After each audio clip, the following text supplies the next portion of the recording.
Welcome back to day 9 of the 100 horror films in 31 days. I managed to get in 3 films today.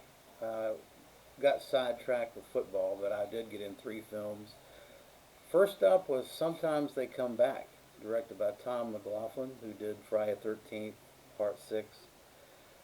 This stars Tim Matheson as a teacher, school teacher, who comes back to his hometown after having grown up. He and his brother, when they were little kids, um, got harassed by some teenage punks, and brother died, and these punks supposedly died as well. They were messing around the train tracks, and bad things happened.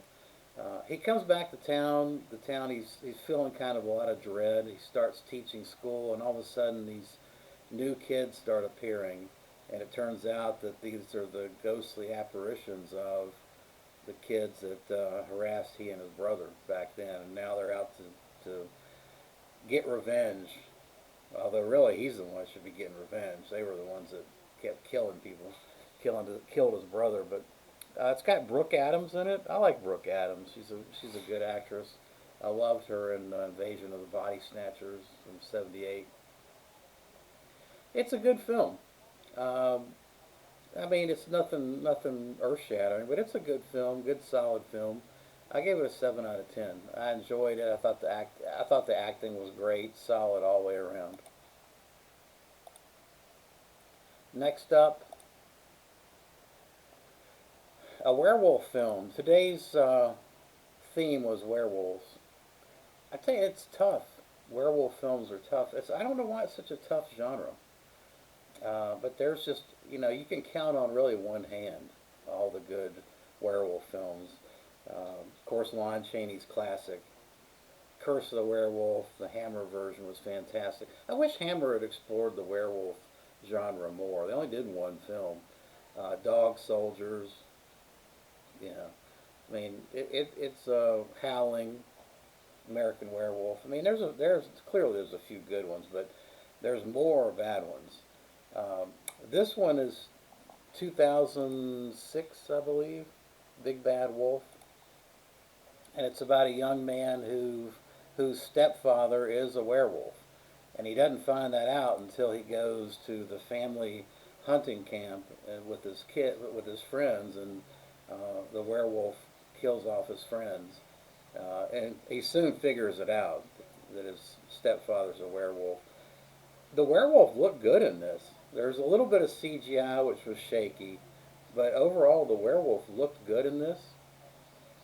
My main beef with this movie is they decided to make the werewolf a wisecracking jokester, and so he's cracking one-liners to his victims throughout the film, and it just took me out of it.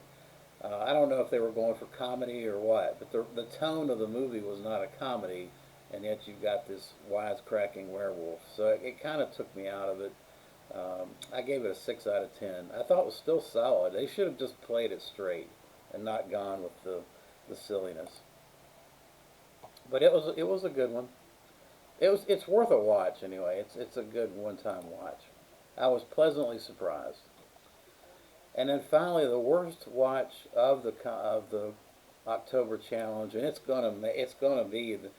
There's no doubt in my mind that it's gonna stay the worst watch of the challenge, and that was Frozen Scream from 1975.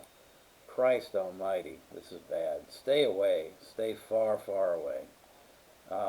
This is a low-budget, independent '70s horror movie about a mad scientist that is trying to capture immortality, and all of the experiments that they're doing end up with human zombies. But I mean, it's just so what the acting is horrifically wooden. Even when there should be an emotive situation, it's fun. The movie's so bad in some respects it's worth watching.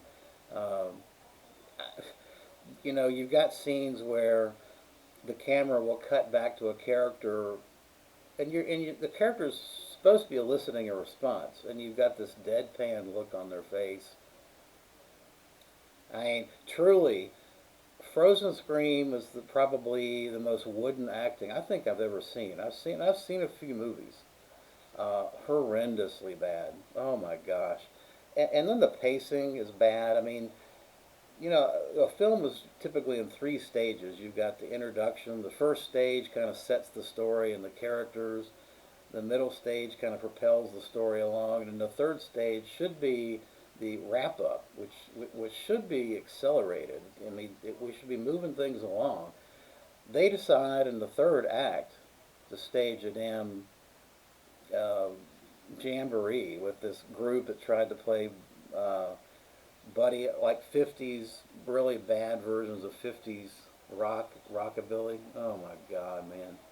Bill Haley and the Comets type stuff. Jesus, it's so bad. It's burnt in my brain. Unfortunately, I wish I could get it out. Stay way, way away from Frozen Scream, 1975. Who directed this crap anyway? Frank Roach. And Frank Roach also did Nomad Raiders, 1984. I have no intentions of watching that bullshit either. Oh my gosh. So yeah, the worst watch of the challenge, it's here. Frozen Scream, 1975. That's going to do it for day 9, and appreciate you watching.